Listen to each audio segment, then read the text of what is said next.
My name is Christopher Phillips. I'm a first year at the college. My question is for Mr. Stelter.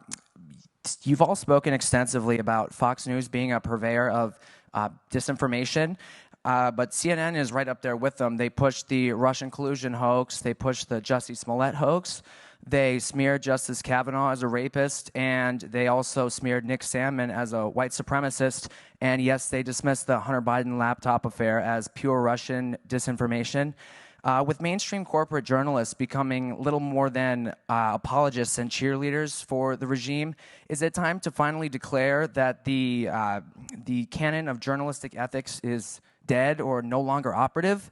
All the mistakes of the mainstream media, and CNN in particular, seem to magically all go in one direction. Are we expected to believe that this is all just some sort of random coincidence, or is there something else behind it? It's too bad. It's time for lunch. You have 30 seconds. No, I mean, Ryan. there's a clock that says 30 seconds. But I think my honest answer to you, and I'll come over and talk in more detail after this, is that I think you're describing a different channel than the one that I watch. But I understand that that is a popular right-wing narrative about CNN. I think it's important when we talk about shared reality and democracy, all these networks, all these news outlets have to defend democracy. And when they screw up, admit it. But when Benjamin Hall, the Fox correspondent, was wounded in Ukraine, the news crews at CNN and the New York Times stopped what they were doing, and they tried to help. They tried to help him get out of the country. They tried to find the dead crew members. That's what news outlets do. That's how they actually do work together, to your question about sharing those kinds of connections and trust.